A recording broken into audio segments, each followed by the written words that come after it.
Si vous nous rejoignez, merci de votre fidélité. Bienvenue, mesdames et messieurs. Voici les titres de votre journal. C'était une élection cruciale pour le retour à l'ordre constitutionnel. Les Guinéens ont voté ce dimanche dans le calme et dans la sérénité. Un scrutin présidentiel marqué par l'affluence et dont le rapport sécuritaire est présenté au ministre de la Décentralisation. Et puis c'est la fin de 5 années au service de plusieurs entités du pays. Le projet d'appui à la mobilisation des ressources internes et à la formalisation des entreprises est arrivé à son terme. Le rapport d'achèvement est présenté pour l'occasion et on fera le point avec Karim Kamara. Nous serons à Mandiana pour parler sport avec un tournoi de football qui vient de se terminer. Une action portée par la jeunesse pour renforcer la cohésion et placer la paix au cœur des préoccupations.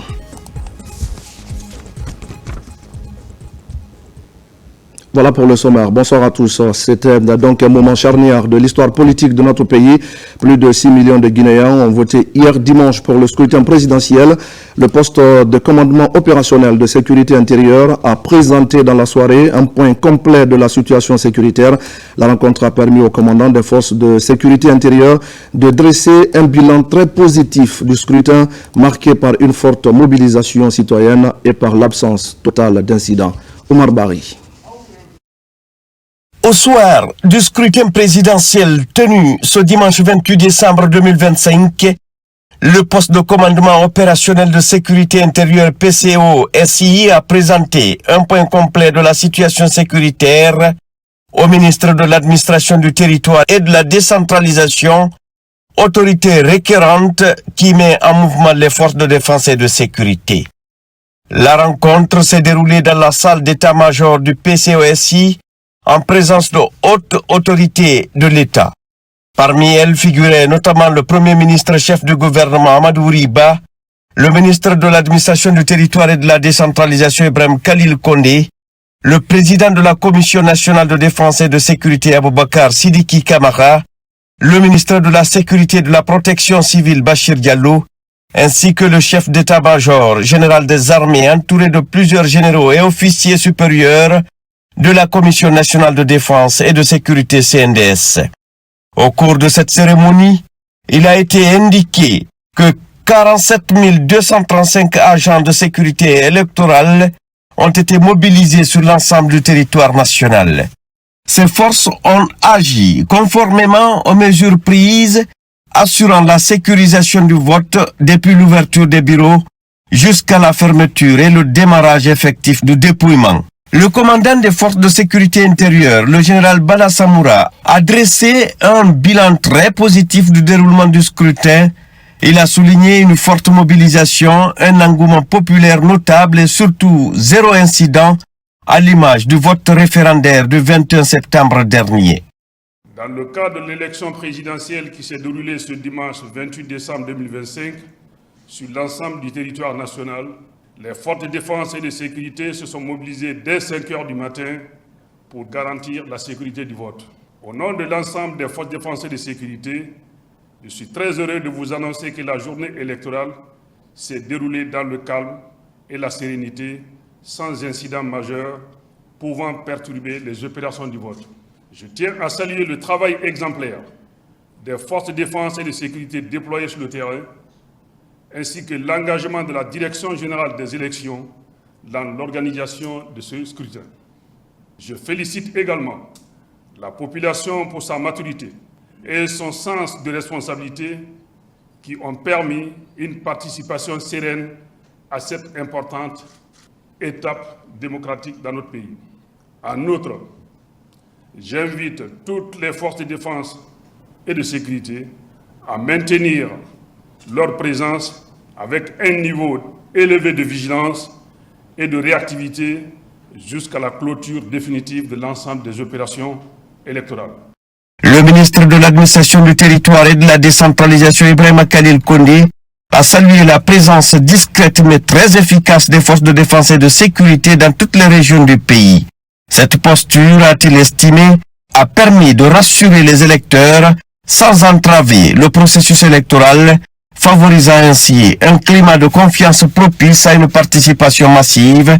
Il a également félicité les agents mobilisés pour leur professionnalisme. Le ministre de l'administration du territoire et de la décentralisation a qualifié cette journée de grand jour pour le peuple souverain de Guinée. Il a rendu hommage au courage et à l'engagement des forces de défense et de sécurité qui, selon lui, ont accompagné avec succès les réformes institutionnelles en cours. Pour lui, la Guinée a franchi un pas de géant grâce au climat de paix et de sérénité ayant marqué ce scrutin présidentiel. Depuis la création du multipartisme intégral dans notre pays, c'est la toute première fois aujourd'hui que la Guinée organise une élection aussi civilisée, une élection aussi apaisée, une élection dans un climat de quiétude comme pour aujourd'hui. C'est la toute première fois. Et une élection aussi sécurisée à la dimension internationale. Les services de défense et de sécurité ont agi dans un professionnalisme sans précédent. Merci. Le peuple de Guinée est satisfait de son armée, de la vaillante armée guinéenne. Et nous pouvons demander à la population, à ce niveau, qu'elle peut vaquer à ses activités normales, quotidiennes, à partir de demain. À l'issue de la rencontre, les autorités ont appelé les citoyens à reprendre dès ce lundi leurs activités quotidiennes dans le calme, tout en saluant la maturité civique démontrée par les électeurs conscients de vivre un moment décisif pour l'avenir de la nation. Porté par une mobilisation massive et par un esprit civique exemplaire, les Guinéens ont fait de cette élection présidentielle une véritable fête de la démocratie. La dynamique œil du citoyen, regroupant l'ensemble des plateformes de la société civile, a rendu public dimanche soir son rapport final sur le déroulement du scrutin. Et selon ses observateurs, l'élection s'est globalement bien passée sur l'ensemble du territoire national. Fodé Camara. Si à Kindia, chef-lieu de la région administrative, citoyens et autorités se sont mobilisés très tôt pour aller voter. Le gouverneur et son cabinet se sont rendus dans le quartier Sinania pour accomplir leur devoir civique. Nous sommes à Kindia, en ma qualité de gouverneur, mais j'ai voté en tant que citoyen Mamadou Camara, comme tout autre citoyen, dans la sérénité, dans la paix, et surtout dans la cohésion sociale. La préfecture de Kindia compte 110 bureaux de vote pour un effectif de 5 540 membres de bureaux de vote. La sous-préfecture de Mambia et Frigiagbé, visitées ce matin, les électeurs étaient tous mobilisés comme partout ailleurs à Kindia. La population a passé à forte dose à tous les niveaux. Les citoyens bougent de gauche à droite. D'abord, ils respectent les consignes, pas de mouvement de véhicules. Chacun rejoint sa position pour voter de façon sereine. Dans la préfecture de Koya, 124 639 électeurs inscrits sont repartis dans les deux sous-préfectures, tandis que la commune urbaine compte 350 bureaux de vote. Je suis très heureux d'être là ce matin pour accomplir mon devoir civil. Il y a de l'engouement et les gens votent dans la discipline également. Si à Sumboya, chaque élection est une fête pour choisir le meilleur candidat pour conduire les destinées de la Guinée pendant les 7 prochaines années. Forcaria avec son nouveau préfet aux urnes ce matin, avant d'entamer une intense visite de supervision dans les sous-préfectures relevant de sa juridiction, colonel Mamadou Lamarana Diallo a fait ses devoirs civiques en compagnie des agents de forces de défense et de sécurité. En ce qui concerne ce vote, vous-même vous constatez sur le terrain, les gens sont sortis depuis 7h30. Les gens sont sur pied pour venir voter librement. Personne n'a été obligé de venir. Les gens sont venus librement. Même moi, je viens de voter. J'ai voté au niveau du marché central de Madina, le quartier de Madina. À l'instant même, d'ici 13h, 14h, les 80% auront voté. Les 20 autres % voteront probablement d'ici 18h. Même constat est observé à Télimélé, l'une des préfecture de la région de Kindia. L'autorité préfectorale et les citoyens appellent toujours à garder cette sérénité pendant et après le scrutin présidentiel. Mon message simplement c'est pour dire à tous les Guinéens que la paix n'est pas de prix. C'est un comportement qu'on doit adopter pour que nous puissions vivre ensemble. Vous venez, vous êtes seul, vous faites ce que vous voulez faire pour les urnes, pour que nous puissions avoir un candidat qui sera pour tout le pays et pour tout le peuple guinéen. C'est un jour de refondation, c'est un nouveau jour qui se lève aujourd'hui. Ce matin, je me suis levé, paix dans l'âme, avec toute la paix possible. J'ai visité plusieurs bureaux de vote, j'ai vu nos compatriotes qui faisaient leur devoir. Je lance un appel solennel que tous mes concitoyens acceptent ces résultats. La région de Kindia a voté dans l'ensemble des préfectures qui la composent dans une parfaite discipline et dans la quiétude sociale. Vous l'avez donc compris, c'était le tour d'horizon en Basse-Guinée avec Yaya Silla qui nous parlait donc du vote dans la région de Kindia, un vote qui s'est déroulé dans le calme et la sérénité. Au-delà donc des bulletins, comme vous l'avez vu tout à l'heure, c'est donc un plébiscite pour la paix qui s'est exprimé hier dans tous les pays. La dynamique œil du citoyen regroupant l'ensemble des plateformes de la société civile guinéenne a donc rendu public son rapport final sur le déroulement du scrutin et selon ses observateurs, l'élection s'est globalement bien déroulée sur l'ensemble du territoire national. On retrouve Fodé Camara. Dans la presqu'île de Kaloum, ce dimanche soir, l'animation au village électoral a atteint son point culminant. Une haute intensité des activités de la société civile pour cerner tous les paramètres du scrutin de ce dimanche 28 décembre. Pour l'observation du scrutin présidentiel, la société civile guinéenne a choisi de ne pas aller à rang dispersé. Guidée par l'esprit d'équipe, la dynamique œil du citoyen a permis de remonter en temps réel les informations collectées dans les bureaux de vote.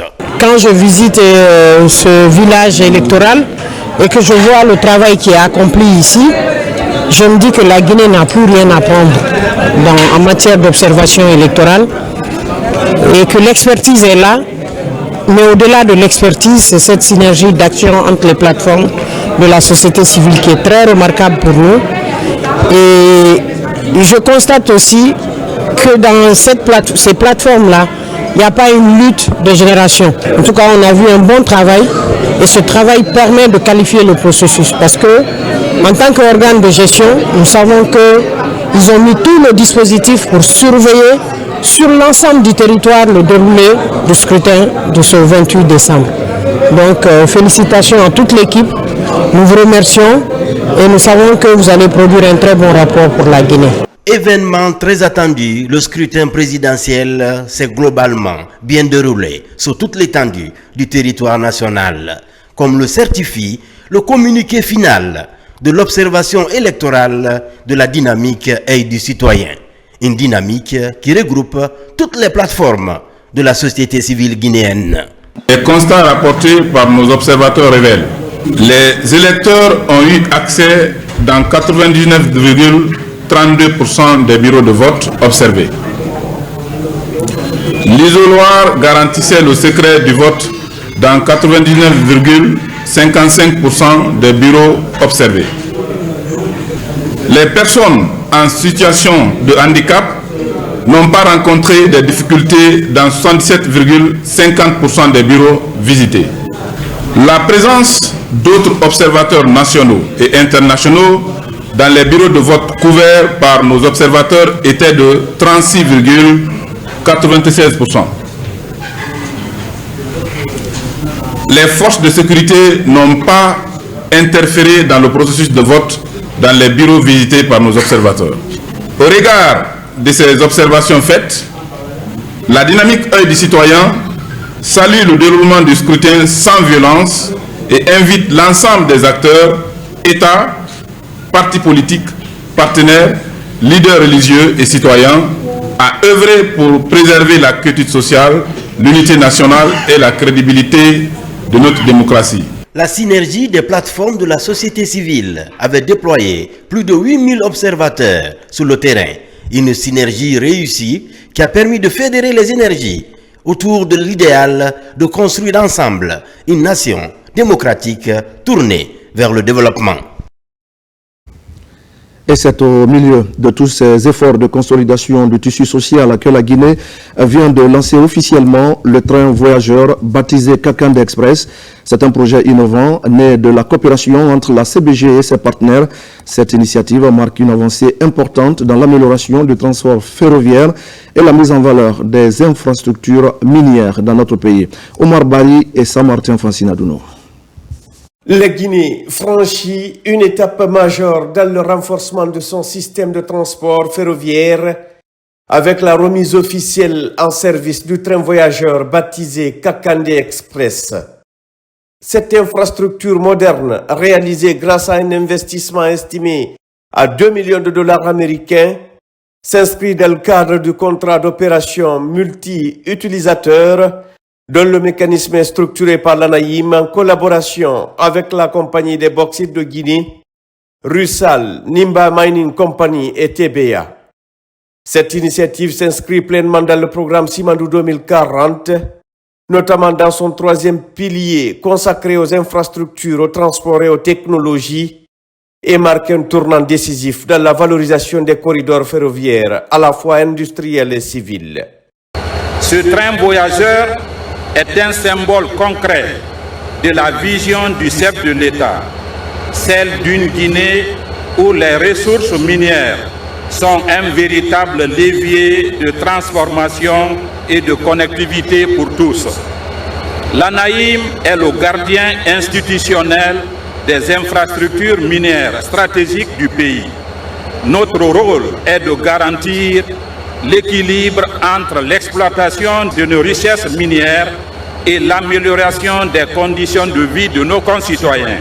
Ce projet est la parfaite illustration d'un partenariat public-privé réussi. Nous saluons une fois de plus l'initiative citoyenne de la CBG pour l'acquisition de ce train qui dépasse le simple cadre minier pour s'inscrire dans le développement social de la région. La cérémonie officielle de remise en service qui a réuni des responsables gouvernementaux, des partenaires techniques et financiers, des autorités administratives et locales, ainsi que des acteurs majeurs du secteur minier, a mis en lumière une ambition claire: faire du rail un véritable levier de développement économique, social et inclusif.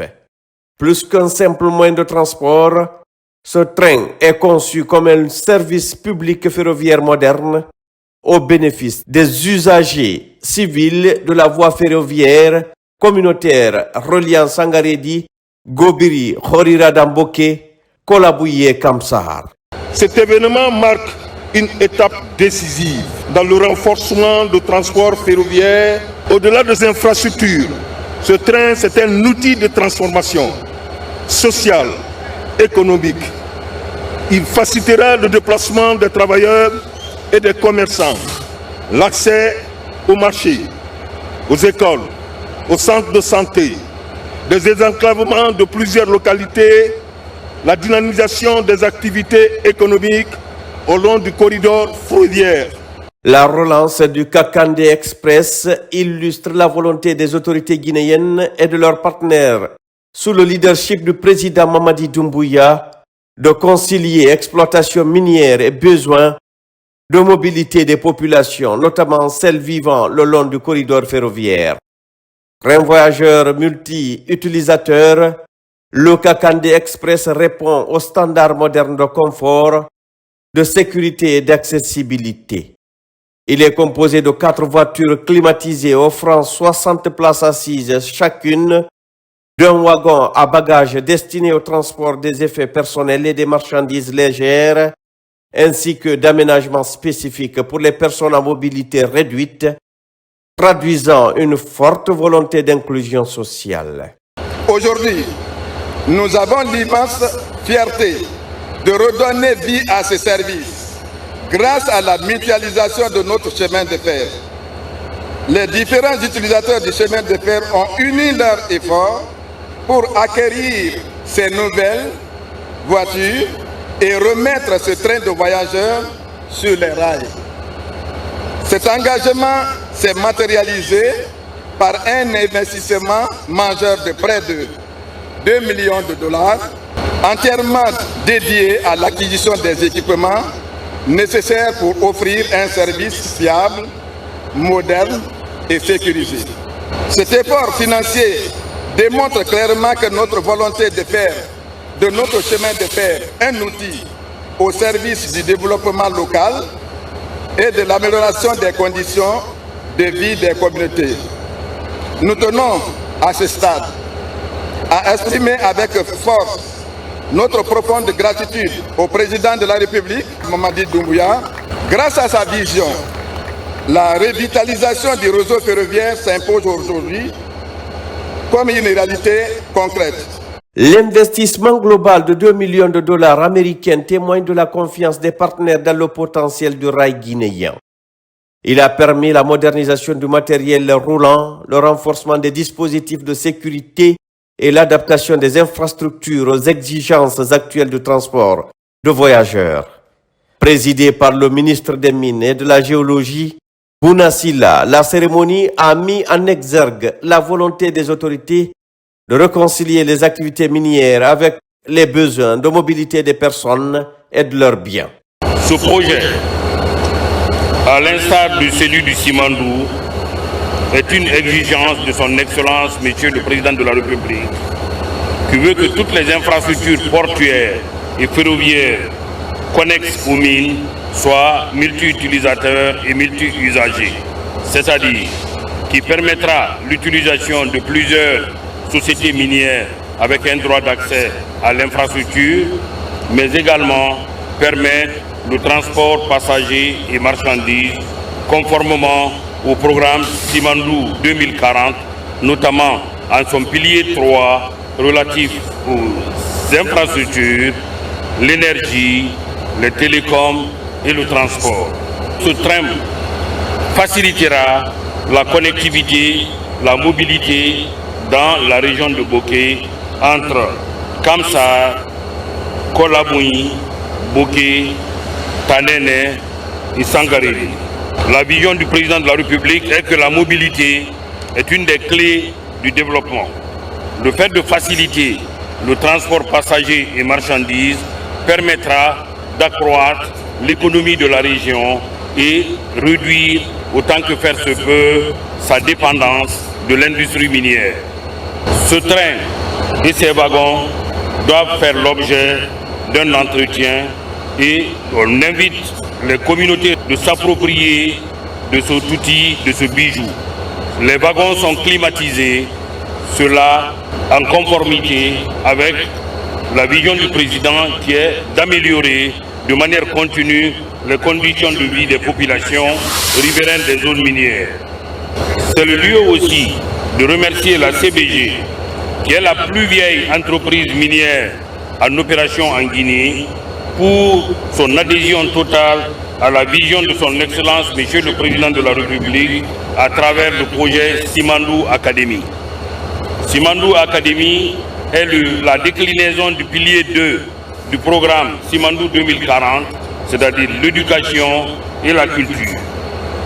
À ce titre, lors du dernier conseil d'administration de la CBG, les partenaires de la République de Guinée au sein du conseil d'administration ont accepté d'accompagner ce programme présidentiel à travers des bourses d'études qui seront offertes aux meilleurs élèves issus des lycées de la région et de la Guinée pour aller à l'étranger, étudier et revenir servir notre cher pays. La remise en service du Kakandé Express va bien au-delà d'un simple événement ferroviaire. Elle incarne la vision moderne du développement prônée par le président Mamadi Doumbouya, où les infrastructures minières deviennent également des instruments de mobilité, d'inclusion sociale et de progrès économique. Merci à Oumar Bari et à toutes nos équipes.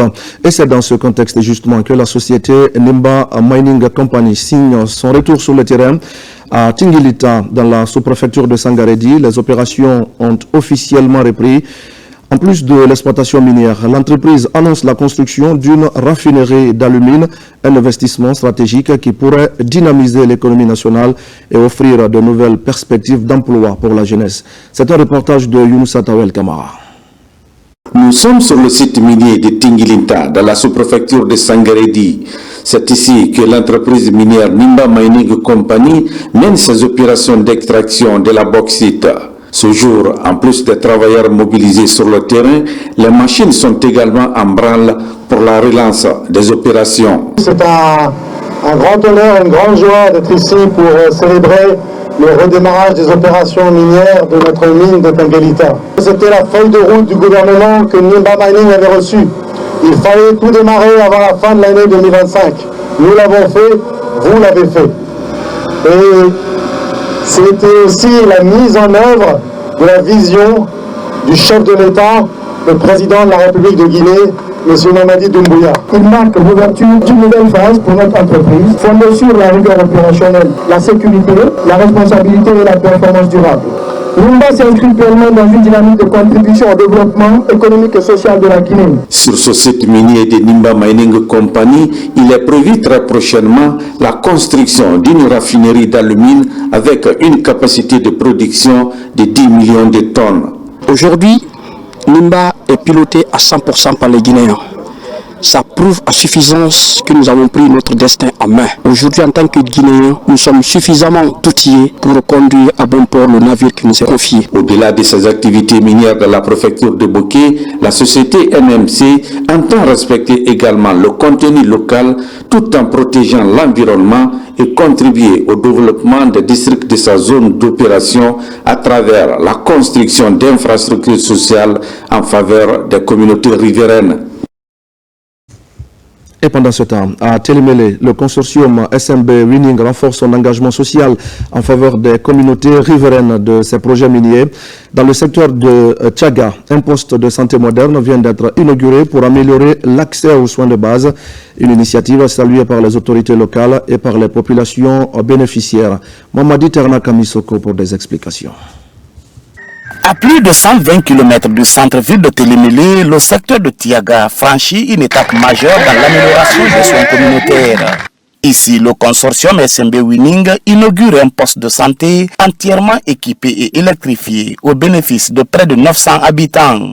Composé de 8 salles fonctionnelles, cet édifice vise à rapprocher les services de santé des populations rurales longtemps confrontées aux difficultés d'accès aux soins. Ce nouveau poste de santé a été conçu comme un véritable espace de vie et de soins doté d'une infrastructure complète comprenant une pharmacie, une salle d'observation, une salle de consultation, une salle de soins et d'injection, une salle de vaccination et consultation prénatale, une salle de travail ainsi qu'une salle dédiée à l'accouchement et une salle d'accoucher. La santé communautaire constitue un pilier essentiel du plan d'action sociale 2025 du consortium. Au-delà de l'infrastructure sanitaire, ce projet s'inscrit dans une dynamique de bon voisinage. La journée d'aujourd'hui est une journée historique pour la sous-préfecture de Missira. Vous avez fait ça pour accompagner la communauté avec laquelle vous vivez ensemble. Avant, quand il y avait malade, quand il y avait une femme qui voulait accoucher, il faut l'envoyer à Sangarit. Et la route n'était pas bonne. Mais aujourd'hui, vous avez enlevé tout ça. Je remercie tout et chacun.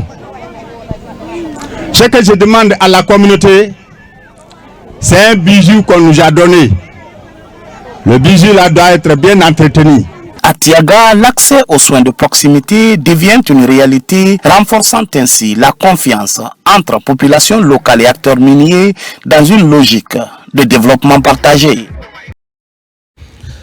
Nous allons rester encore dans la préfecture de Télémélé et nous allons mettre le cap cette fois sur Missira, longtemps enclavé et confronté à un manque criant d'infrastructures sanitaires. La sous-préfecture va bientôt bénéficier d'un centre de santé moderne.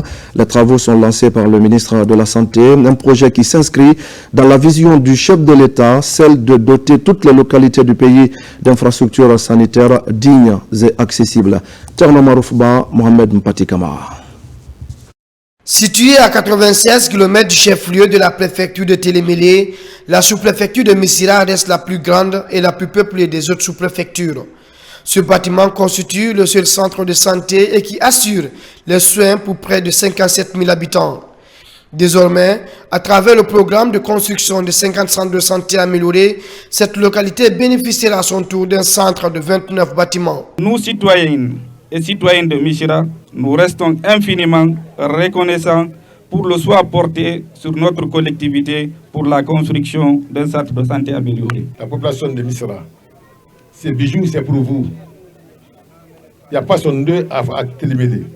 Vous avez pris l'intérêt de sauvegarder et de veiller sur l'exécution de ces travaux.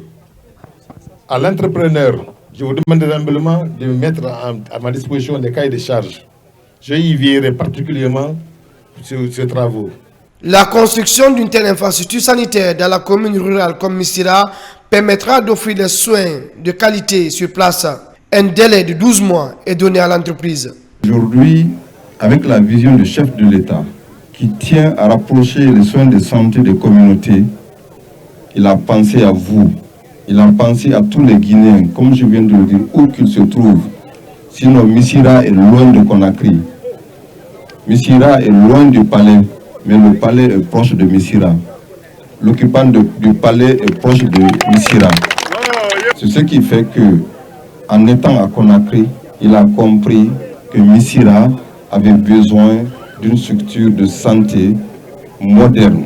L'infrastructure sera composée d'un bloc opératoire, des salles d'hospitalisation, d'une pharmacie et d'une maternité avec des équipements modernes. Le programme va ainsi toucher plusieurs autres localités du pays. Au même moment, la Guinée est confrontée, vous le savez, à une croissance démographique rapide. C'est un défi, mais c'est surtout une opportunité majeure pour le développement de notre pays. Alors, comment transformer cette population jeune en véritable moteur de croissance durable, notamment dans le cadre de la vision Simandou 2040? Les acteurs du secteur étaient récemment en concertation pour trouver des réponses claires à cette question précise. Idrissa Cissé. La forte croissance démographique de la Guinée constitue à la fois un défi majeur et une réelle opportunité de développement. La priorité, c'est la transformer en levier économique et social. Pour y parvenir, des actions ciblées s'imposent, notamment la réduction de la pauvreté, le renforcement de l'inclusion sociale et la correction des disparités persistantes.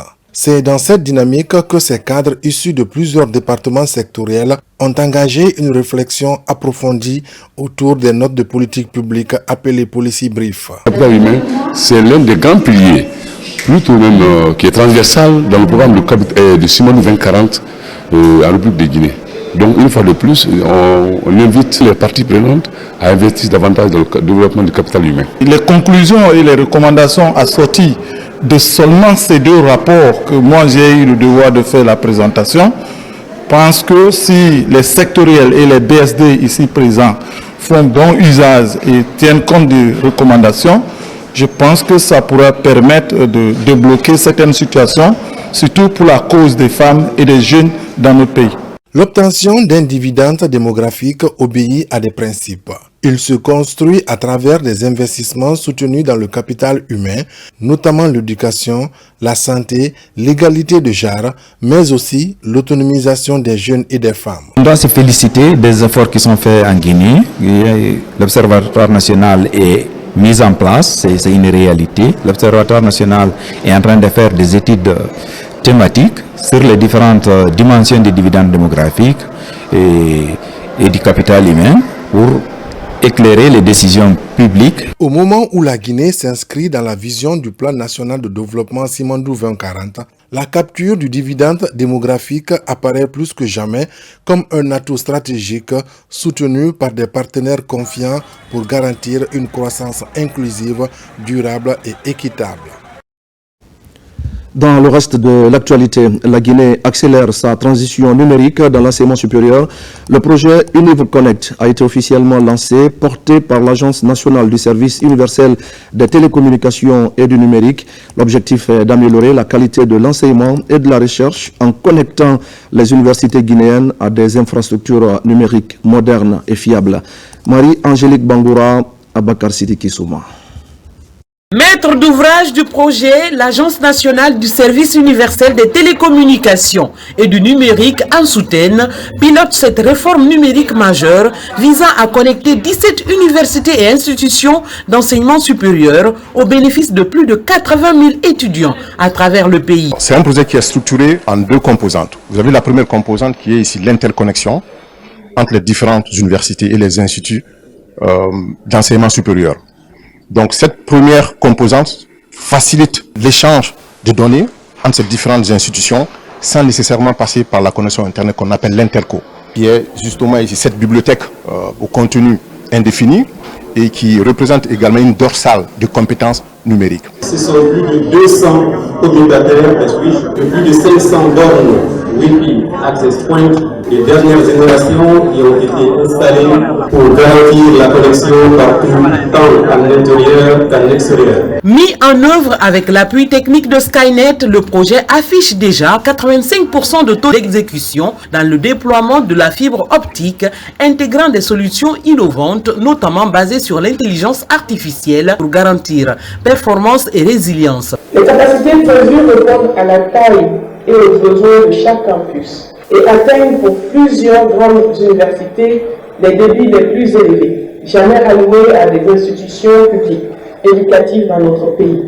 Au total, c'est plus de 2 gigabits de bande passante qui seront déployés à l'échelle nationale pour soutenir l'apprentissage, la recherche et l'innovation. À ce jour, 13 universités sont raccordées, dont 9 sites pleinement connectés. La finalisation complète du projet est prévue pour le deuxième trimestre 2026.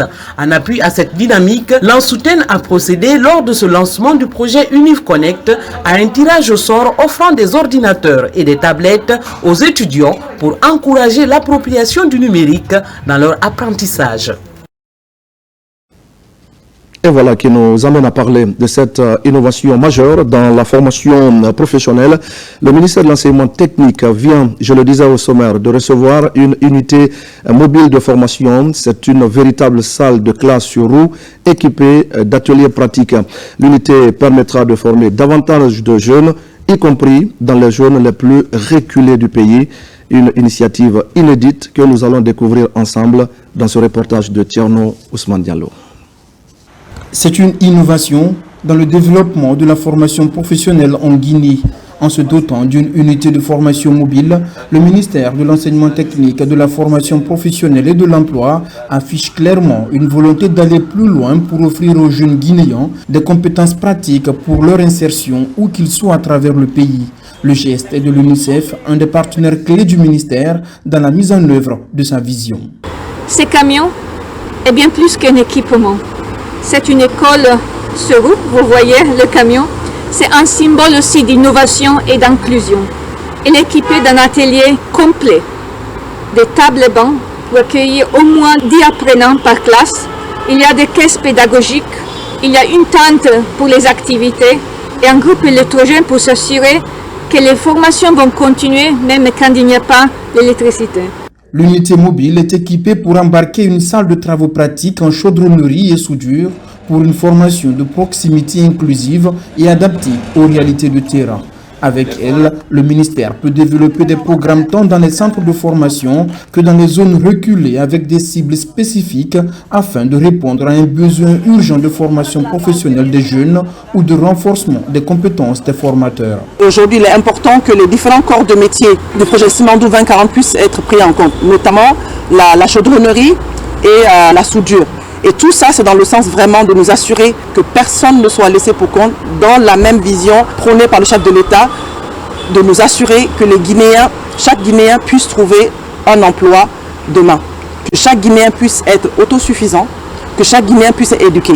Cette première unité mobile de formation professionnelle en chaudronnerie et soudure constitue un programme pilote. Le département de l'enseignement technique et l'UNICEF vont étudier la possibilité de le renforcer pour acquérir davantage d'unités mobiles en lien avec d'autres corps de métier susceptibles d'accélérer l'employabilité des jeunes. Cette question maintenant, comment accompagner les élèves dans leur choix d'orientation? À Kankan, la question était en débat pour mieux édifier les chefs d'établissement et conseillers à l'orientation. Les avantages du système sont au cœur des grandes réformes de la Direction nationale de l'enseignement secondaire général et technique. On fait le point à Kankan avec Diamo Kaba. À la direction préfectorale de l'éducation de Kankan, les chefs d'établissement et conseillers à l'orientation reviennent en classe pour un choix objectif des programmes d'enseignement scolaire. Les élèves sont au cœur du système pour instaurer un socle commun des connaissances.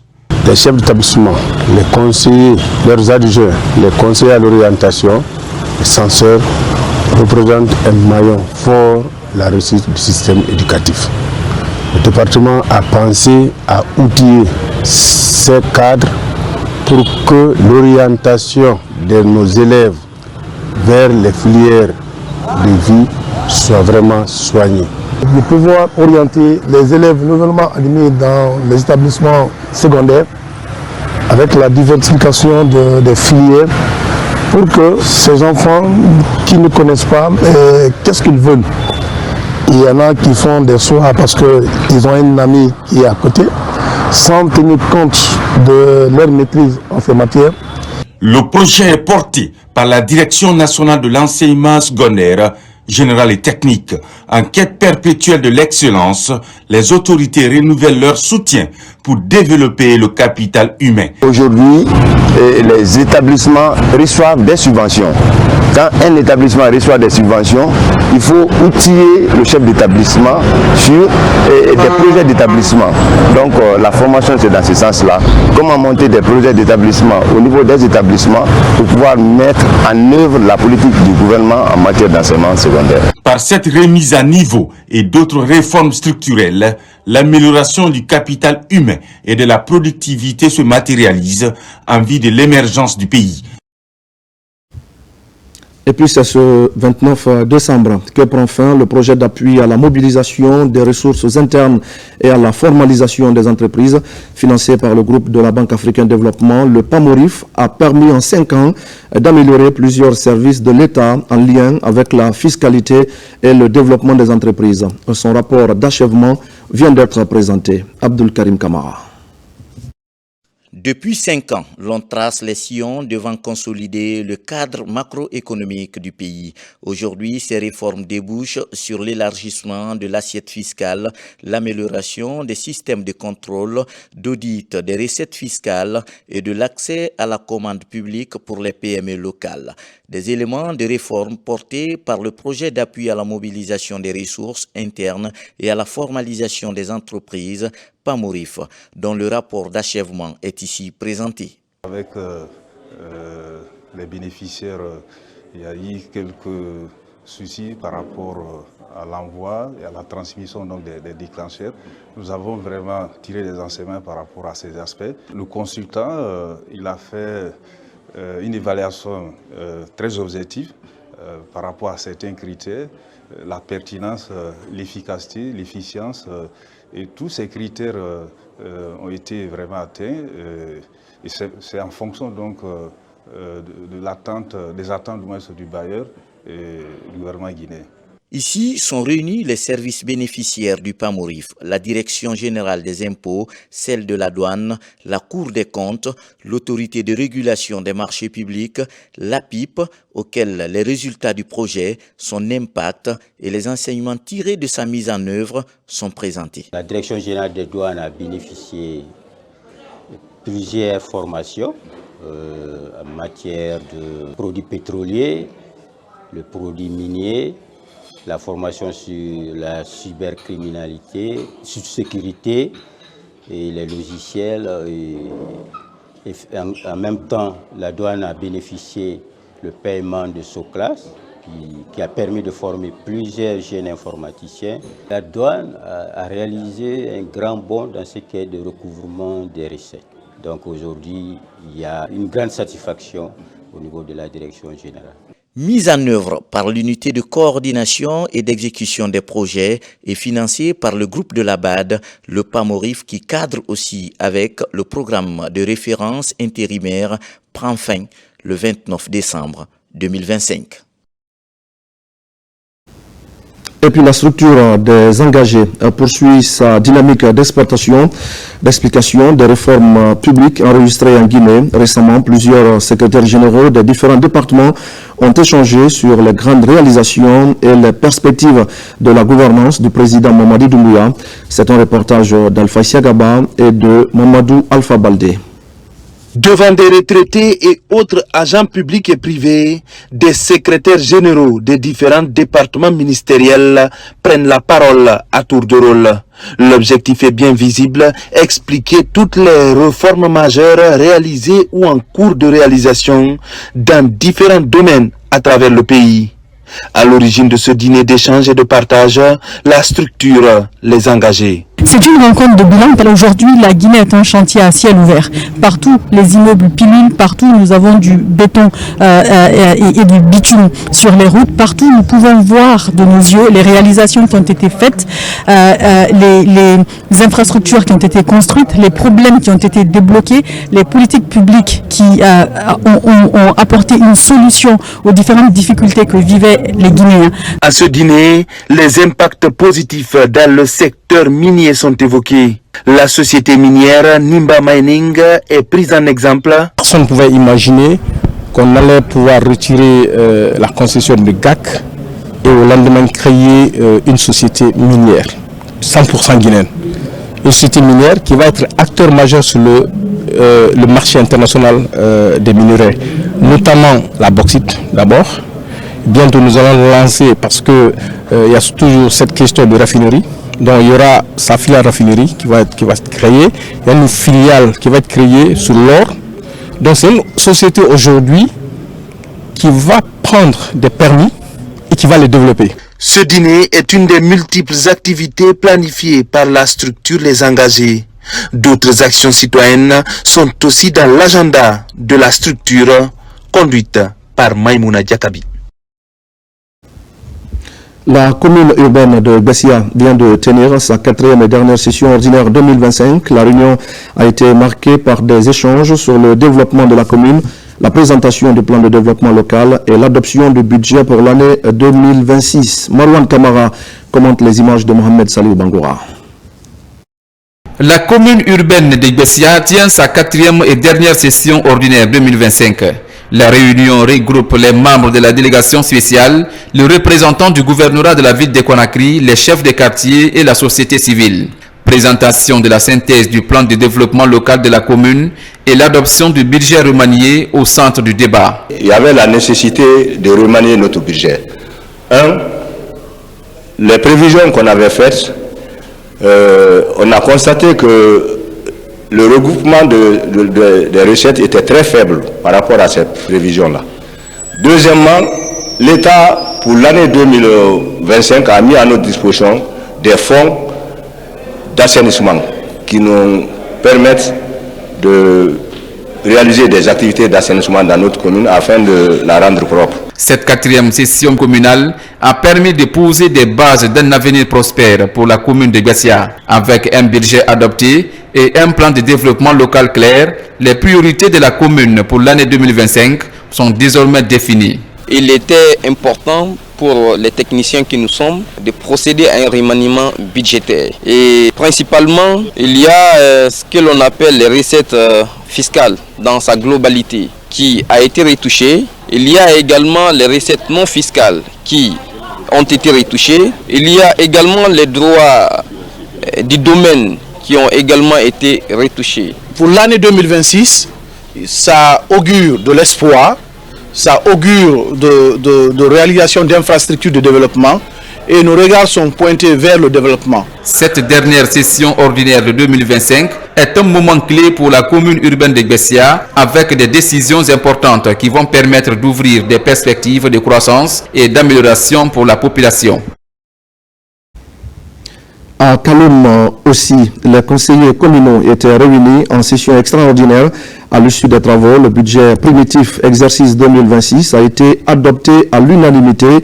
Un budget qui servira de socle au financement des projets prioritaires identifiés par la commune pour l'année à venir. Compte rendu, Sekou Souma. Autour de cette table, les conseillers communaux, les cartes de services concentrés et déconcentrés de la commune de Kaloum Ils se réunissent pour présenter et adopter le projet du budget primitif exercice 2026. Pour l'année prochaine, le budget primitif est estimé à hauteur de 75 milliards de nos francs. Et ce qui est sûr, on dit qu'il faut compter sur ce qui est sous la main. On ne dit pas qu'on ne compte pas sur l'appui, on nous compte sur ce que nous pouvons faire pour la commune de Kaloum. Et ça, monsieur le receveur, il est là sur le pied, il va mettre beaucoup de réformes sur le papier et ça va permettre au conseil de sortir sur le terrain, engager les différentes réformes pour que vraiment que la caisse soit renflouée, afin que vraiment que les dispositions soient prises pour la réalisation de certains projets. Ce budget primitif de l'année 2026, une fois recouvré, prendra en compte le projet annuel d'investissement, le programme de développement local PDL, dans l'éducation, la santé et le service public. Mais cette année, il y a eu 17 projets qui font partie du PAI. Et ces 17 projets-là proviennent de la population à la base, comme la loi le dit. Et ça a été un budget participatif. Parce que ce sont eux qui nous ont fait remonter tous ces projets-là pour qu'on puisse les introduire dans notre PAI et dans le budget. Et voilà l'objectif fondamental du budget 2026. Ce budget primitif, appelé aussi participatif, a pris en compte toutes les préoccupations de la communauté. Son adoption par l'ensemble des conseillers en est une parfaite illustration. L'actualité de ce soir nous amène à parler également du service national d'aménagement des points d'eau, le SNAP, qui vient de lancer la formation des foreurs à Conakry. C'est une formation d'un mois qui devra permettre d'améliorer les prestations du service pour le bien des populations. Une opération facilitée grâce au soutien de l'État qui a mis 5 ateliers de forage d'eau à la disposition du SNAP. Nabila Moussa Kamara. Longtemps confronté à un déficit d'équipement limitant son rôle stratégique dans le secteur de l'alimentation en eau potable, le SNAP change de cap. Avec l'appui de l'État, l'institution initie des modules de formation à l'intention des foreurs. Objectif, professionnaliser les activités de forage en formant des équipes capables d'opérer, d'entretenir et de gérer ces engins dans le strict respect des normes techniques, environnementale et de sécurité. Aujourd'hui, le secteur d'eau en milieu rural ou urbain est devenu un problème. Donc, pour mettre fin à ça, il faut que la maison mère prenne sa disposition par rapport à toutes ces difficultés. Dans le cadre de la vision du président de la République, Mamadi Doumbouya, qui fait de l'accès à l'eau potable une priorité nationale, le SNAP bénéficie désormais de 5 ateliers modernes de forage d'eau. Appuyé par les partenaires, l'institution entend jouer pleinement son rôle dans l'amélioration de l'accès à l'eau et le développement des communautés à la base. Depuis des décennies, le SNAP n'a jamais connu ce genre de soutien à l'endroit d'un chef de l'État qui a le souci de sa population. Quand vous partez à l'intérieur du pays, la première demande qui vient à nos concitoyens, c'est de les aider à avoir de l'eau. Et c'est ce que le président a compris. Il a su vraiment bien mettre à disposition ces ateliers-là. Nous avons livré les machines de la Chine jusqu'à la République de Guinée et fourni aussi un formateur qualifié qui est là avec nous pour former la transmission de la compétence à l'équipe guinéenne pour qu'après les Guinéens puissent, les techniciens du SNAP puissent former à leur tour, appliquer sur le terrain et former d'autres jeunes Guinéens à travailler avec les équipements de forage que nous avons amenés. À l'issue de l'ouverture officielle, formateurs et bénéficiaires ont rejoint le site du SNAP équipé pour des séances pratiques. Des jeunes venus des différentes régions du pays suivent une formation combinant enseignement théorique et exercice de terrain. Le bois guinéen, au cœur du développement durable, l'Office guinéen du bois se réunit pour sa deuxième session ordinaire d'administration. L'objectif est de renforcer la gouvernance et lutter contre l'exploitation illégale des ressources forestières du pays. Sona Sagnon.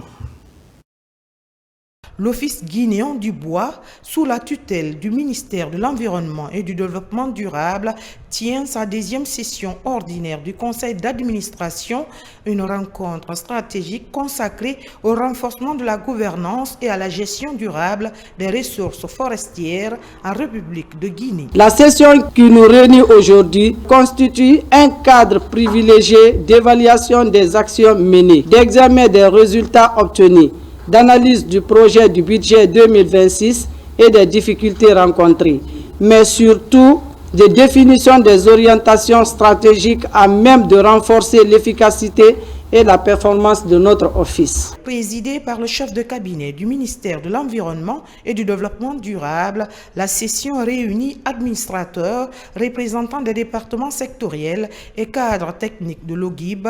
Les échanges portent sur la régulation du secteur, la lutte contre l'exploitation illégale du bois, le suivi des activités en cours, ainsi que le renforcement des mécanismes de contrôle et de traçabilité des produits forestiers. L'Office guinéen du bois joue un rôle stratégique dans la mise en œuvre de la politique forestière nationale, notamment dans la régulation de la filière bois, la mobilisation des recettes forestières et la lutte contre la fraude sous toutes ses formes. Madame la ministre attend de cette session des échanges constructifs et des décisions concrètes visant à améliorer durablement les performances de l'OGIB. La direction générale de l'OGIB a présenté son rapport d'activité, un document qui met en lumière les principales réalisations, notamment les opérations de contrôle forestier, les initiatives de reboisement pour améliorer la mobilisation des recettes du secteur bois. L'OGIB en tant qu'instrument stratégique de l'État se doit d'être à la hauteur de ces défis. Je voudrais rappeler que le conseil d'administration est non seulement un organe de gouvernance, mais aussi un espace de réflexion stratégique, de contrôle et d'orientation. À travers cette session, les acteurs de l'OGIB réaffirment leur engagement en faveur d'une gestion responsable, transparente et durable des ressources forestières au service des générations présentes et futures. Dans la préfecture de Bofa, spiritualité et développement local se conjuguent au pluriel. Les sages en collaboration avec les travailleurs de la société AGB2A GIC ont organisé une grande cérémonie de lecture du Saint-Coran et ils ont imploré la grâce divine pour la consolidation de la paix en Guinée et remercié Dieu pour la reprise des activités de la société. Bakari Bamba Kondé. Les travailleurs de la société AGB2A GIC ont récemment organisé une lecture du Saint-Coran à Bofa, un événement symbolique pour prôner la paix en Guinée et le vivre ensemble. Cette initiative visait également à remercier Dieu pour la reprise de leurs activités après plusieurs mois d'arrêt, marquant ainsi un nouveau départ pour l'entreprise et la communauté locale. Cette cérémonie a été pour nous un moment empreint de stabilité, empreint d'espoir, empreint de beaucoup d'autres engagements que vraiment nous prenons aujourd'hui vis-à-vis de l'Éternel et nous le prions qu'il continue à nous assister comme ça dans ce sens pour la stabilité de notre société, la stabilité de tout le pays. Les organisateurs ont insisté sur l'importance de l'unité et de la compréhension mutuelle. Les dirigeants de l'entreprise ont exprimé leur gratitude envers les employés pour leur patience et leur engagement. Nous n'avons que la République de Guinée, donc tout ce qui concourt à maintenir ces pays-là dans la stabilité, dans la paix, nous ne pouvons que travailler là-dessus. Et nous avons la grande chance d'avoir pris les bonnes décisions. La lecture du Saint-Coran organisée par les travailleurs d'AGB2A GIC à Bofa a été un moment fort de prière et de solidarité. En célébrant la reprise de leurs activités, ils réaffirment leur engagement pour un avenir pacifique et prospère en Guinée. On va parler maintenant, mesdames et messieurs, de la première édition de Kania Awards. L'événement se veut une saine émulation entre les projets et programmes innovants des jeunes de Kindia.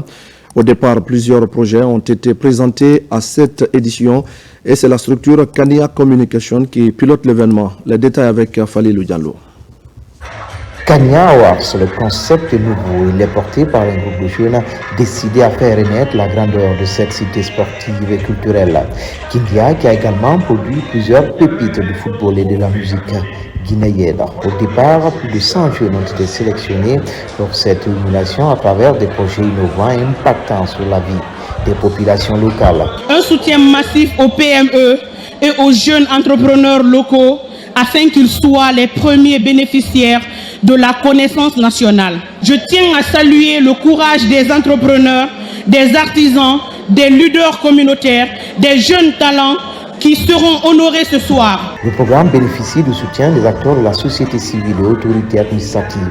D'autres secteurs d'activité socio-économique sont appelés à participer à la prochaine édition. Je remercie les organisateurs et j'encourage aussi la jeunesse à s'investir beaucoup dans le développement local de différentes villes et enfin pour accompagner les projets de développement de notre président de la République. S'inspirer du contenu local, s'inspirer de la musique locale à tous les niveaux. Vraiment, on est content, on les remercie, on les encourage de continuer. Et ça, nous serons à leur disposition à tout moment pour être avec eux. Une façon de rassembler tout le monde, aller ensemble. C'est l'objectif du président de la République, M. Mamadi Doumbouya. Le réveil des consciences passe par la formation de jeunesse responsable à Kindia. Le message est bien clair et la jeunesse de Kenya plus que jamais déterminée à gagner le pari. On vous amène pour terminer à Kodian Marché, un district de la sous-préfecture de Kinyeran, dans la préfecture de Mandiana. Là-bas, vous allez le voir, le football est plus qu'un sport. C'est désormais un vecteur de paix, d'unité et de rassemblement. Le week-end dernier, une foule en liesse s'est mobilisée au Grand Stade pour assister à la finale de la première édition du tournoi doté du trophée Khalil Sako. Détail avec Moussa Komara. Organisée pour promouvoir la cohésion sociale et l'encadrement de la jeunesse, cette compétition a réuni pendant un mois 8 équipes issues des différents districts et secteurs de la sous-préfecture de Kinyeran. Pour cette grande finale, l'équipe de FC Manding Diakité en rouge est opposée à celle de Bakary Diakité.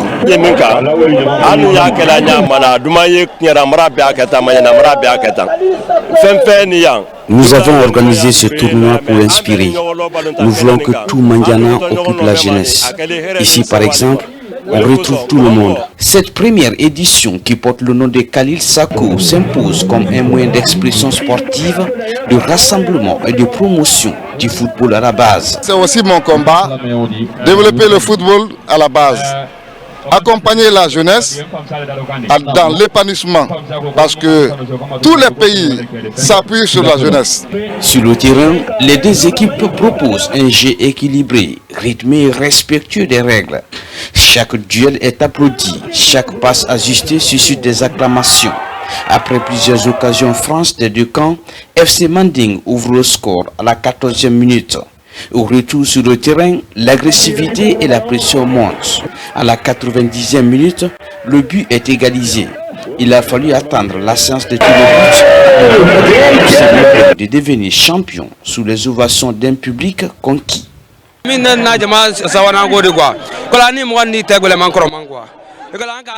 Mes coéquipiers et moi sommes contents, très contents. Cette équipe est difficile à manœuvrer.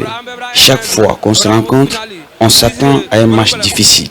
Les battre à une finale palpitante comme cela est une joie pour nous.